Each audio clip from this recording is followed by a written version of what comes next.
Hi, everybody. This is the Raiders Rundown. I'm Audrey Stone. Today we're going to be talking about the Rooney Rule and the class action lawsuit brought by Brian Flores. Brian Flores is the former defensive coordinator for the New England Patriots and the now former head coach for the Miami Dolphins. The Rooney Rule started in 2002 in response to the 2002 firings of Tony Dungy, who's the head coach of the Buccaneers, and then, of course, Dennis Green, who's a head coach of the Minnesota Vikings. They were both let go. Tony Dungy was let go despite having a winning record, and then Green was let go despite having his first losing record in 10 years. It was no other than Johnny Cochran, actually, who assembled a study trying to prove that black head coaches were let go at a higher rate despite having a higher win percentage compared to white coaches. This sort of got the ball rolling internally within the NFL to institute a new rule that would increase the hiring of black coaches and minority coaches, but particularly black coaches, considering most players, like 60-70%, are black. So here's the main issue. The optics are bad. You have a majority black league, and then you have a vast majority, white upper echelon positions, coaching staff, owners. The optics are bad. And look at the lawsuit. It says it itself. It's in the language, right? Quote the lawsuit. In certain critical ways, the NFL is racially segregated and managed much like a plantation. Those are fighting words.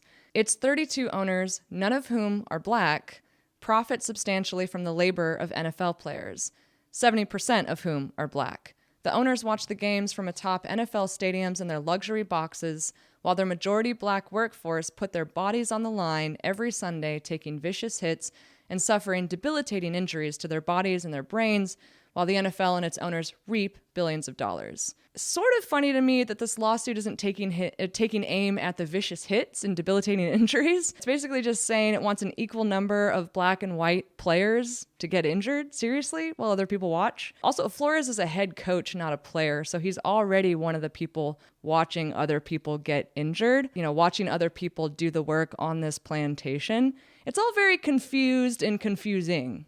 That aside, this lawsuit claims to be punishing teams for conducting sham interviews. They call this racism. Sham interviews are racism. But the Rooney Rule itself forces teams to conduct sham interviews. Like, think of the Gruden hire. Mark Davis set his sights on him. He wanted Gruden, but then he technically had to follow the Rooney Rule and interview a black or minority coach first.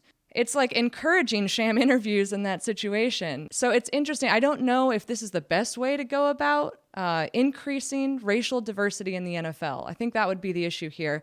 There's no mention of wealth disparity factoring in here, where you have a majority working class background for players, and then you have a majority like upper middle class and wealthy background for the upper echelon positions. But ultimately, the idea here is that it's racist to not follow the Rooney Rule, but it's also racist to follow the Rooney Rule. It's very confusing. It's also true that these coaching candidates are considered on their ability to play along, let's say, with maybe a culture of corruption. The lawsuit certainly seems to claim that, at least. It's interesting because it puts race and racism front and center. But then the bigger story, it seems to imply that race wasn't the issue at all. It was corruption. Brian Flores didn't play ball with a tampering scheme, right? They invited a rock star QB to Ross's private yacht, and then Flores was like, oh, this is tampering, I'm leaving. Flores was offered a $100K payout per game that he tanked intentionally in 2019. And then he said that, he didn't take the payout. He ended up obviously being terminated. So was that a factor here? I mean, the lawsuit certainly claims that it was, but that doesn't have anything to do with race. So again, it's very confusing what they're trying to say. It's also, Flores was between a rock and a hard place in terms of intentionally tanking anything, right? Because it hurts your record. It makes you less employable going forward. So he's certainly not the first to face that kind of pressure. But I just don't know where race factors in there. So the issue would be, was Flores snubbed by the Broncos and the Giants because he didn't want to play along with this sort of culture of corruption? He valued his own stats more than the franchise. He was considered selfish. Or was it because of the color of his skin? I don't know. What do you think? Another point I find interesting is the issue of female coaching staff, right? So if the logic of the Rooney Rule is that the upper echelon positions, coaching staff and owners, need to reflect the racial demographics of the players, this would be the opposite for female coaching staff, right? Because if we follow that logic, then no women would be anywhere near the coaching staff or the owners. And that's obviously not true. So that's kind of interesting that the logic is the exact reversal when it comes to race and gender. But what are these corporate diversity quotas actually about? Like, what's going on here? When you blow away the smoke, like, what is this really about? It's about bad optics, right, for the NFL. The NFL desperately wants more millennial viewers. Just seriously, they want more millennial viewers. They want middle and upper middle class people who learned about social justice at a posh university who could afford plane fare and overpriced tickets. Straight up. It's also interesting to note that the lawsuit takes aim at Jon Gruden.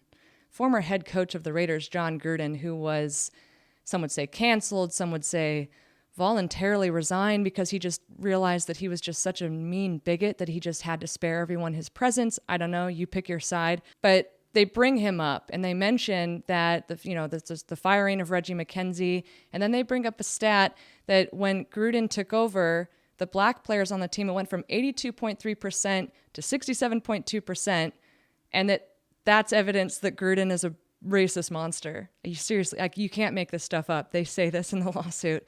I find this particularly funny because I guarantee, I do not have this much time on hand. Maybe someone does, but I guarantee you that you could dredge up some kind of statistic, with Mike Tomlin or Flores or any of these people, Tony Dungy, and it would show some kind of a fluctuation in the racial demographics of the team. The idea that you could use that stat to say that Jon Gruden is an evil bigot is not admissible in any court of law. You could even say that to your friend and they wouldn't believe you.